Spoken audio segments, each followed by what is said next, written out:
Hi everyone. Normally you guys are used to seeing me on Sublimation and More's Sunday with the Sass with Nikki. That's right, I'm Nikki, and this is Life Beyond the Sass. So why the YouTube channel?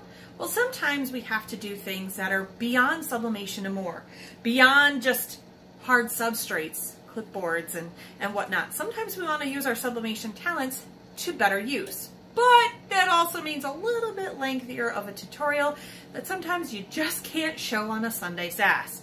Even though my shows run about 2 hours long, or my lives, sometimes there needs to be life beyond the Sass. So today's tutorial is going to be making these baby booty slippers. This was just my trial and run for it, but I wanted to say this. These are a print, cut, and sew, meaning you're going to use your sublimation talents. You're going to get a lot of cool things. So what we're going to do is I'm going to go right through it and show you how to do literally from start to finish. We're going to sew together, take some time, sew with me, hit pause if you need to, and we're going to make these cool little things. So let's get to it, shall we? So over on our heat press, let me get the camera going down here. What we're going to do is in my files that I sell on Etsy, you can find me at LPB Designs and More on Etsy. You will get this. This is great for anybody's printer. It doesn't matter if you have a Sawgrass 400 or if you have an Epson. It doesn't matter. These always print on a 8.5 by 11 sheet. So you take this.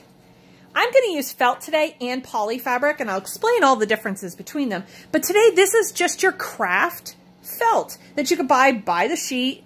Very inexpensive.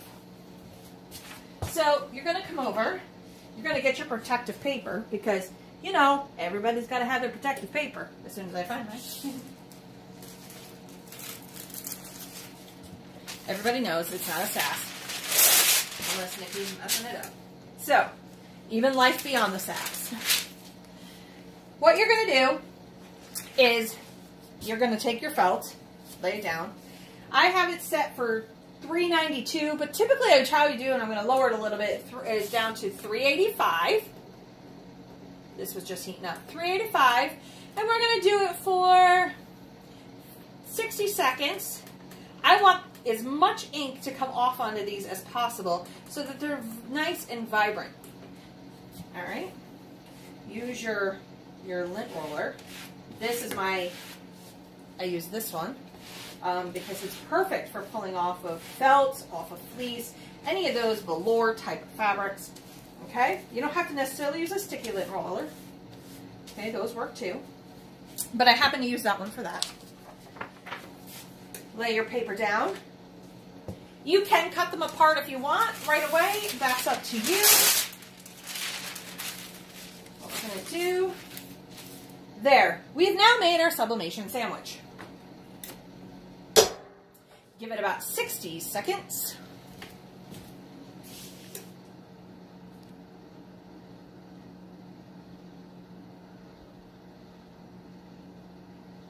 All right, I think we're still rolling. Got about 20 seconds left. So while this is, make sure you print off all of your copies of everything that you possibly need for this, and then we're just going to keep right on going. Got about 10 more seconds.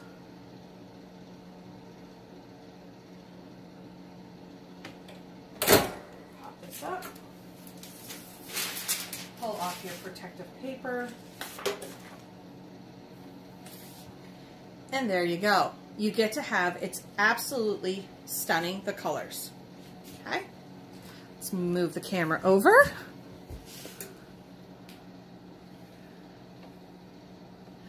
All right. And now let's let the fun begin, shall we? All right. So, in your kit, you're going to get the design. You're also going to get a pattern so that you can go get your own fabric if you want, but what fun would that be if you can create your own? So you get a 6 month at 12, or 0 to 6 and 6 to 12 months. You also get the instructions for those who want to read them. What you're going to need are pins. Cut out your pieces. You're going to need, for this one, it's 4.5 inches of elastic. It does say in my instructions to use 1/8 of an inch, but you can also use 1/4 of an inch. That's perfectly acceptable as well. So we have that. I also cut some poly fabric because, well, yes, you don't need to line these, and it does say that you need to cut 4 toes out. If you're using felt or fleece, you don't have to. Now, here's the thing. A poly fabric that you can sub on, 2 of these would make great summer slippers. Felt is like a mid-weight, and then fleece is a heavyweight. So you can gauge what time of year it is, where you live, as to what kind you want to make. With also that said, this is the bottom, okay? You can leave the fleece or the flannel on the bottom, but you can also, but I didn't have any in stock, was suede. And the suede has some grip to it, so that would be the actual bottom. But for this tutorial, we are just going to line it with regular white and use the pink on the bottom, and that's what we're going to do. So first things first, you're going to cut out your pattern. You're going to get all your pieces out. All right, so this is piece 1. And what we want to do is, this is your heel. Now, it prints this way. You want to take it, go horizontal, flip it in half, and you can give it a good crease. Okay? Give it a good crease. Okay? And what you're going to want to do is you're going to want to sew an 1/2 inch casing. Okay? Line it up. Give yourself a good 1/2 inch casing. Make sure you do a couple back stitches as well. I am using colored thread just for this tutorial so you can see what it looks like. Okay. So, once you have that, trim up all of this wonderful fabric, or these threads, okay? And there you go. That is your casing, okay? Now what you want to do is you want to get a safety pin. Why? Well, because the safety pin is what's going to help you guide through your piece. So you just slide this in, guide it through, guide and slide, guide and slide. Okay? Now, go all the way to the end. You want to leave a little bit of a piece out. All right? You want to tack it down. You want to give it a couple little back stitches. Okay? Nothing too crazy. There we go. Okay? And then you're going to want to pull this through. Give it a little tug. Right? You see how it gathers a little bit? Okay? You want a little bit of a gather. Not too much. Right? Because I'm pretty good at this, I do take this off. You don't have to. I'm just really good at this. So I'll take this off, and it's easier for feeding through my sewing machine. Okay. Give it a couple little stitches. All secure. Trim off the edges. Okay. Move this all out of the way. So now you have your heel. Okay. Perfect, right? Now, if you're using just fleece or just flannel and you don't want to line it, you would literally just pin raw edge. So you have your raw edge here. Oops, forgot some threads. And then your raw edge over here. But let's say you want to use a summer fabric, or you want to line it. So we're going to line it for the sake of this tutorial. And you want to make a fabric sandwich. Because who doesn't love a sandwich? Okay? You want to come down. Oh, and it's thick too, so be careful. Oh, that doesn't have a good point. Goodness gracious, it needs a point. Okay. Pin this down. Alright. Now come over here, flip this around, flip this up, get this all tucked in out of the way. Make sure it's all lined up here, corner to corner, edge to edge. Bring this white, like I said, we're just doing this because I wanted it lined around the toes. Do you have to do this step for fleece and flannel? No. Do you when you're using poly fabric? I recommend it because it'll be too thin then. Let me see if I can get this through. Give me a second. Here we go. Okay. Make sure it's all pretty and lined up. And what you're going to do is you're going to sew all the way across this edge. Okay, so you can go in and put a pin in here. But let's get to it. Now, if you don't have a serger, you can just go a straight stitch around and then go back through and do a zigzag stitch. Or if you have a serger, you can definitely serge this. So what I'm going to do, just for stability, is I'm going to go through, give it a back stitch, go through here, line it all up. Take your time, people. Once you get going with these, though, I have to tell you, it's less than a half-hour project. You just have to know what you're doing. Keep going through.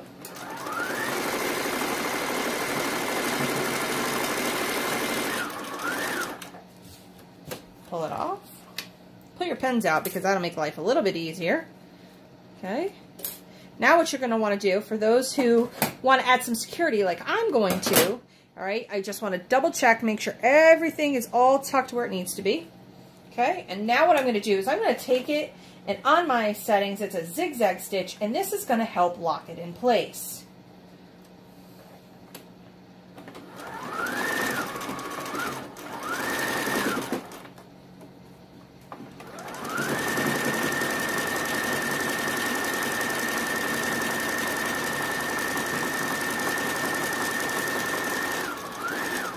So no worries if you don't have one.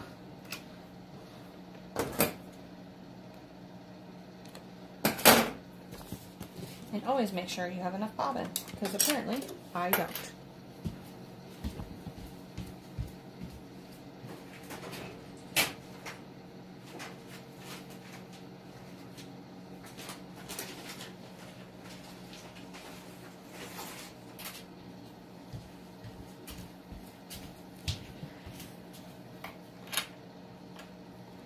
And really for me, for this tutorial, I would obviously use the right color thread, because you don't want to be using thread that doesn't match for obvious reasons. But, you know, just an everyday life tutorial. Why not? So make sure you have enough bobbin on this to complete your project. Let's continue. So now that you have, let's finish up this raw edge.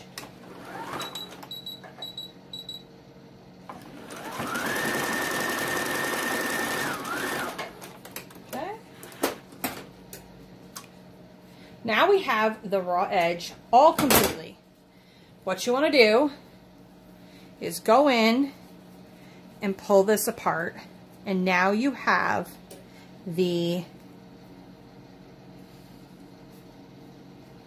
top of your cute, right? Now what you're going to want to do is you're going to want to go in and put in a line all the way across. And here's why. It's going to give it some added security, and it gives you a little bit of a decorative edge. You only want to come down about 1/4 of an inch, nothing too fancy, okay? And it kind of keeps everything all together. Put your straight stitch on. Whoops.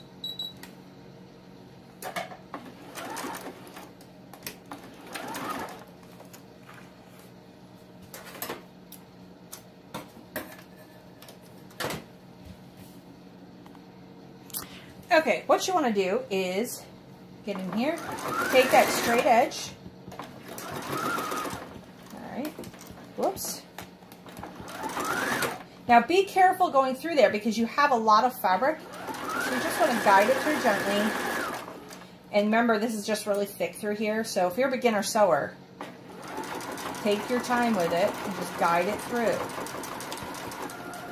There we go.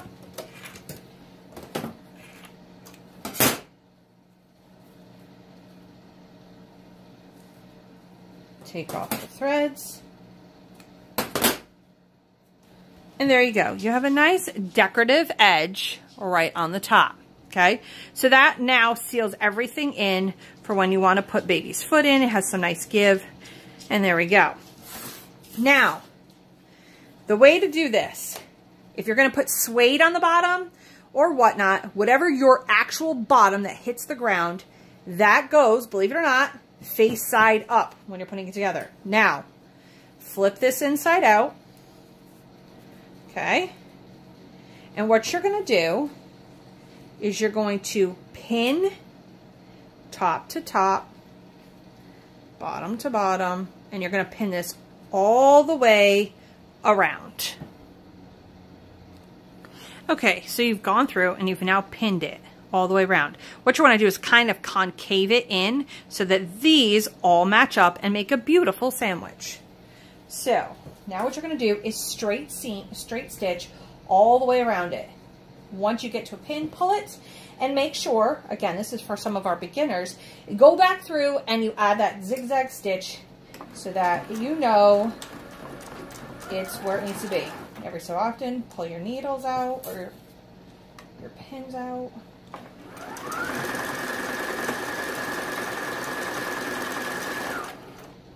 Pull it out.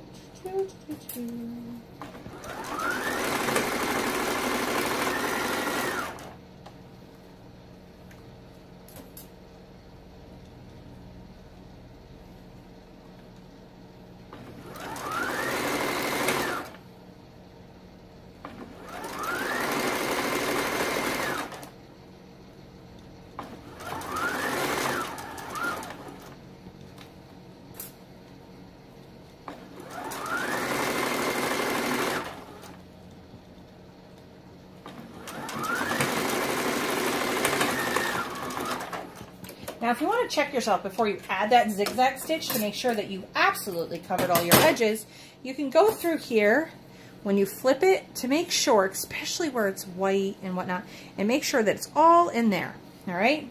So you can also stick your fingers in here and see if they end up with any holes, okay? So far, we're good. Now I'm going to add the quick zigzag stitch because you want a toddler or baby's wearing these. So if you've got a baby that's starting to walk or an infant, you want these to be really secure.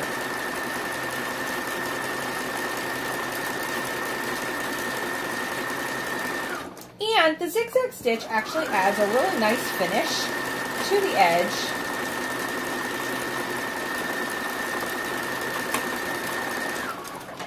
Okay. And you can go through, pull out all your threads, trim off any of this excess that may have happened. Give me 1 second. So you trim off every little bit of the excess. Okay, so remember, now you've got to flip it. You literally just turn it inside out.